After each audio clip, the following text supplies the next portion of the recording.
Good morning all of you. Class 7th Mandakini Hindi पाठ्य पुस्तक। बच्चों, मैंने सेकंड चैप्टर की रीडिंग कराई थी। मैंने कहा था वर्ड मीनिंग आप नोट करिएगा। अब आता है क्वेश्चन आंसर एक्सरसाइज आती है बच्चों। अब मैं इसको बता रही हूँ। बॉक्स में से सही शब्द चुनकर खाली स्थान भरिए। का भाग्य ने मनुष्य को जितना गुमराह, क्या भरा जाएगा बच्चों? गुमराह कर रखा है उतना किसी और बात ने नहीं किया। खा यह एक ऐसा सत्य है जिसे ईमानदारी, क्या भरा जाएगा बच्चों? ईमानदारी से आप स्वयं स्वीकार करेंगे। मनुष्य ने भाग्य की बात कर अपना प्रगति पथ स्वयं अवरुद्ध कर लिया है। भाग्य वास्तव में कमजोरियों और अपनी असफलता पर पर्दा डालने का एक बहाना है। आत्मविश्वास, नेक्स्ट है बच्चों, आत्मविश्वास को दृढ़ बनाने के लिए ईश्वर का अस्तित्व बनाया गया है। फिर रहेगा बच्चों यहाँ मनुष्य पर नियंत्रण रखने के लिए किसी न किसी शक्ति की आवश्यकता तो है ही। अब है बच्चों नेक्स्ट एक्सरसाइज 3rd। सही कथन के सामने सही तथा गलत कथन के सामने गलत का निशान लगाइए। का मनुष्य अपने भाग्य का निर्माता स्वयं होता है। राइट है बच्चों।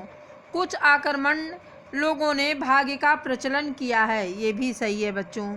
सूझबूझ और कर्म की सफलता को आक्रमण ईर्ष्यालु लोगों ने भाग्य का नाम दे दिया है। राइट है बच्चों। नेक्स्ट, कोलंबस ने भाग्य का सहारा लेकर ही दुनिया की खोज की, ये रॉन्ग है बच्चों। ईश्वर की कल्पना मनुष्य को निडर बनाती है, ये गलत है बच्चों। मनुष्य संसार में एक ऐसा प्राणी है जिसे ईश्वर या प्रकृति ने सब कुछ दिया है। राइट है बच्चों। अब है सही मिलान कीजिए। बच्चों, मैंने आपको पिछले चैप्टर में भी बताया था, इसमें भी बता रही हूँ। इसके सामने आपको लाइन से मैच नहीं करना है, सही मिलान नहीं करना है, आपको इसके सामने राइट ही आंसर लिखना है। इसके सामने राइट ही आंसर आपको लिखना है। जिनकी एकमात्र इच्छा यह रहती है कि उनके पास मुफ्त में सब कुछ चला आए। नेक्स्ट है बच्चों, मनुष्य पर नियंत्रण रखने के लिए किसी न किसी शक्ति की आवश्यकता तो है ही। नेक्स्ट बच्चों, बराबर प्रयत्नशील रहिए, एक दिन आप अपनी इच्छा पूर्ति करके रहेंगे। आप अपने भाग्य विधाता आप स्वयं हैं। आप अपना भाग्य स्वयं बना और बिगाड़ सकते हैं। जिसकी लाठी उसकी भैंस, जिसका कर्म उसका फल। प्रकृति से प्राप्त सुविधा का लाभ हम स्वयं नहीं उठाते तो हमारे जैसा मूर्ख और कौन हो सकता है। अब है बच्चों भाषा ज्ञान। इसको आपको कॉपी में नहीं करना, ये सब तो आपको कॉपी में करना है, लेकिन इसको कॉपी में नहीं करना है, बुक में ही करना है और पेंसिल से करना है। आपको इसमें से मूल शब्द और प्रत्यय शब्द को अलग करना है। जैसे विषमता का मूल शब्द क्या है? विषम, मतलब कठिन।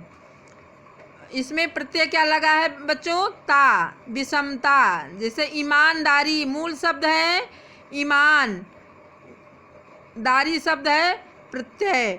समझदार, समझ फिरदार। भाग्यवादी, भाग्य फिर वादी। सफलता, सफल प्रत्यय है ता। प्रयत्नशील। अब है बच्चों निम्नलिखित वाक्यों में आए संज्ञा शब्दों को रेखांकित कीजिए। आपको इसमें खुद संज्ञा शब्द को रेखांकित करना है। संज्ञा शब्द कौन सा है उसके नीचे अंडरलाइन करना है। ऐसे 6 शब्द लिखिए जिसमें अनुस्वार का प्रयोग किया गया हो, जैसे अतः, प्रायः, ऐसे करके आपको 6 शब्द लिखना है। अब आता है बच्चों क्वेश्चन आंसर। सबसे पहले आप वर्ड मीनिंग लिखेंगे, फिर क्वेश्चन आंसर कॉपी में लिखेंगे, उसके बाद ऐसे सीरियल से जिस तरह दिया हुआ है कॉपी में नोट करेंगे। क्वेश्चन है बच्चों,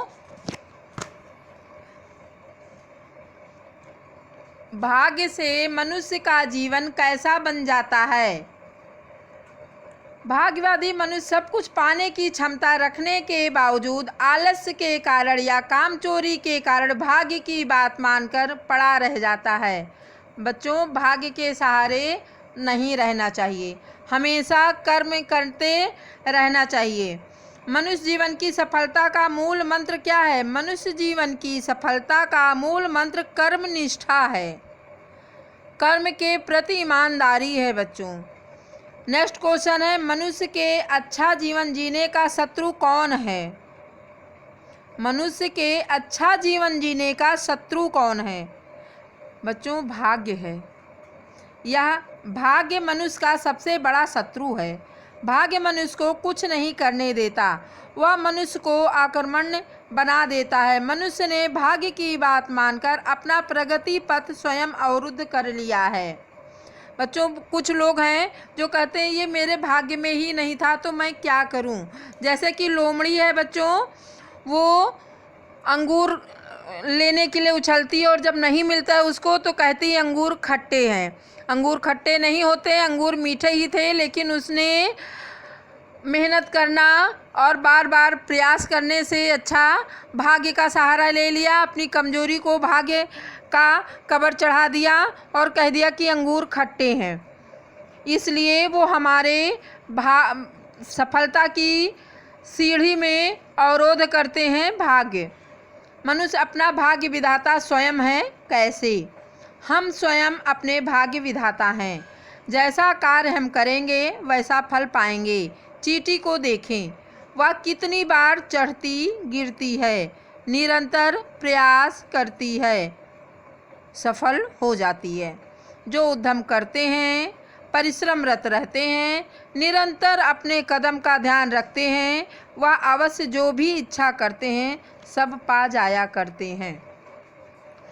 नेक्स्ट क्वेश्चन, लोमड़ी का उदाहरण देकर लेखक क्या समझाना चाहता है? लोमड़ी का उदाहरण देकर लेखक यह समझाना चाहता है कि अपने आलस्य, अपनी अकर्मण्यता या कामचोरी को भाग्य की संज्ञा देकर लोग अपनी कमजोरी छिपाते हैं। कर्मठी मनुष्य वह सब कुछ पा सकता है जो वह पाना चाहता है। नेक्स्ट क्वेश्चन है बच्चों, ईश्वर के अस्तित्व को मानने का जीवन पर क्या प्रभाव पड़ता है? आंसर है बच्चों, ईश्वर के अस्तित्व को मानने का जीवन पर यह प्रभाव पड़ता है कि हम ईश्वर का नाम लेकर उस पर विश्वास कर हम मन में शक्ति का एकीकरण कर कार्यरत होते हैं। हमारा विश्वास मजबूत होता है कि हमारे साथ ईश्वर है। इसके साथ साथ ईश्वर की उपस्थिति का अनुभव कर एकांत में भी हम कोई पाप या गलत काम नहीं करते। बच्चों, जहाँ हम ईश्वर को अपना विश्वास समझते हैं, ये समझते हैं कि ईश्वर हमारे साथ है, वहीं हम ईश्वर के डर से अपना खुद हम गलत काम भी नहीं करते। गलत काम करने से डरते हैं, ये सोचते हैं कि ईश्वर सर्वव्यापी है, सर्वज्ञ, वो सब जानता है और हम गलत काम करेंगे तो ईश्वर यह भी देखेगा। इसके डर से वो गलत काम भी नहीं करता है। भाग्य विधाता कौन है? व्याख्या कीजिए। अपने भाग्य विधाता आप स्वयं हैं। आप अपना भाग्य स्वयं बना और बिगाड़ सकते हैं। बिना संघर्ष और परिश्रम के कुछ नहीं मिलता है। अगर आपके पास श्रम है, साहस है, तब आप सब कुछ पा सकते हैं। प्रयत्नशील व्यक्ति अपने भाग्य का उदय कैसे करते हैं? प्रयत्नशील व्यक्ति अपने भाग्य का उदय निरंतर प्रयास, दृढ़ संकल्प और धैर्य साहस से करते हैं। बच्चों, आपके समझ में आ गया होगा। अगर नहीं आया होगा तो मैं कह रही हूँ, कई बार मैं कह भी चुकी हूँ, इसके पहले भी आप ऑफिस से मेरा नंबर लेकर आप वहाँ से मेरा क्वेश्चन नंबर लेकर मुझसे अपना प्रॉब्लम सॉल्व करवा सकते हैं। थैंक यू बच्चों।